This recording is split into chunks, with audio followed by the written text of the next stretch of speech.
বন্ধুরা, এই প্রতিবেদনের মাধ্যমে আমরা বেশ কয়েকটি গুরুত্বপূর্ণ বিষয় নিয়ে আলোচনা করব, যা আপনারা আমাদের কমেন্ট সেকশানে এসে লিখেছেন, যা অত্যন্ত গুরুত্বপূর্ণ এবং ইনফরমেশনাল প্রশ্ন।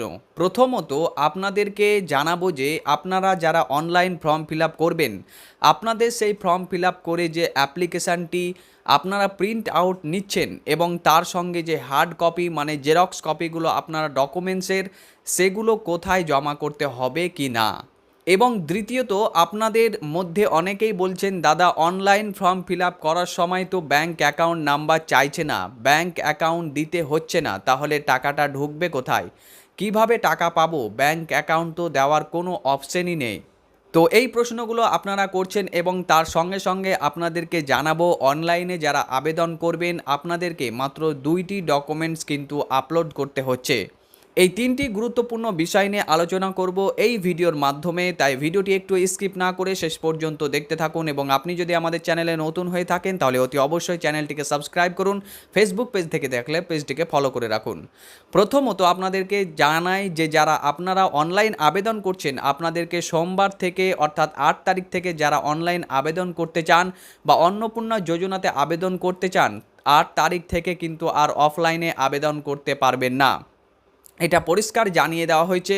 তার কারণ এতদিন ধরে যে ফর্মগুলো অফলাইনে জমা পড়েছে সেগুলো অফিসিয়ালি সিস্টেম কম্পিউটার এন্ট্রি করা হবে, ভীষণ চাপ রয়েছে এবং প্রচুর ফর্ম ইতিমধ্যে জমা পড়ে গেছে।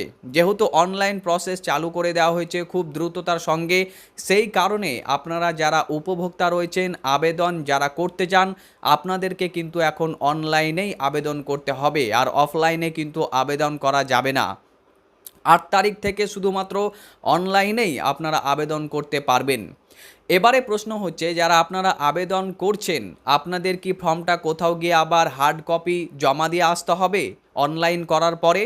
না, এখনও পর্যন্ত আমি যে সময়ে দাঁড়িয়ে আপনাদেরকে ইনফরমেশানটা দিচ্ছি, এখন পর্যন্ত কিন্তু এরকম সরকারি তরফ থেকে কোনো নির্দেশনা বা বিজ্ঞপ্তি বা নোটিফিকেশান জারি করা হয়নি।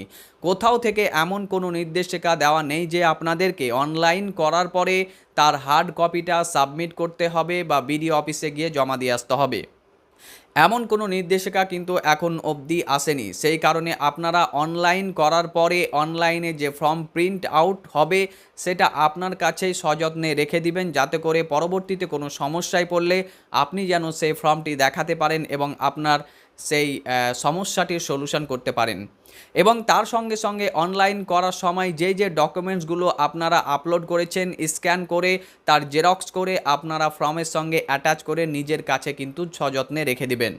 কারণ সরকারি তরফে কিন্তু কোথাও জমা দেওয়ার কথা এখনও পর্যন্ত বলা হয়নি, অতএব আপনারা আপনাদের কাছেই সেই ফর্মটিকে ভালো করে রাখুন।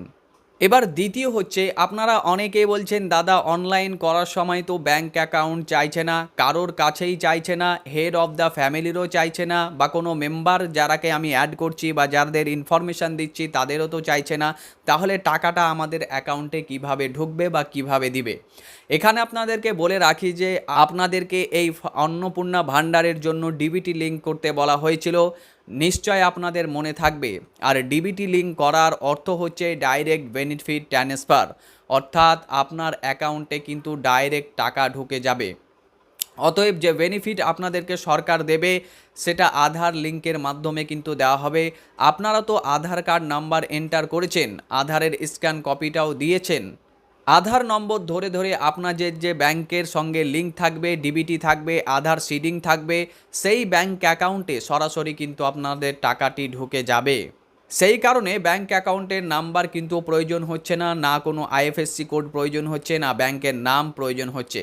আপনারা অনেকে বলছেন সেটাই যে ব্যাংক অ্যাকাউন্ট নাম্বার তো চাইছে না, বিষয়টা এটাই, আধার নম্বর ধরে ধরে আপনাদের ব্যাংক লিঙ্ক থাকবে, সেই ব্যাংকেই কিন্তু টাকাটা চলে যাবে।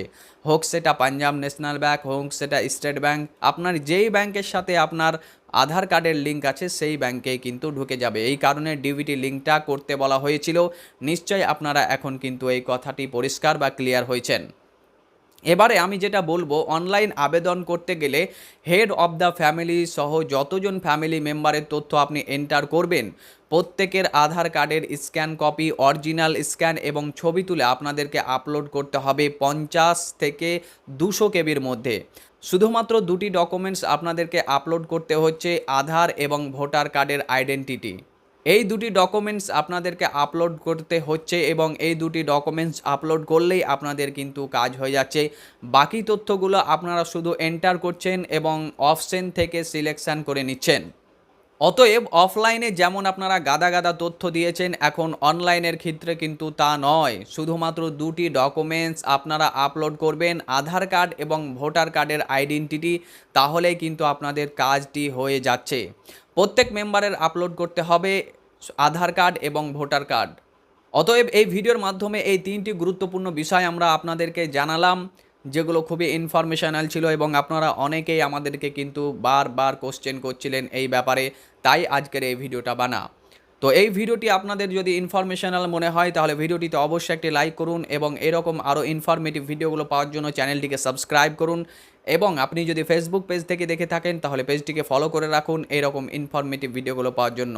দেখা হবে আপনার সাথে আরও একটি নতুন ভিডিওতে, ততক্ষণ পর্যন্ত ভালো থাকুন, সুস্থ থাকুন।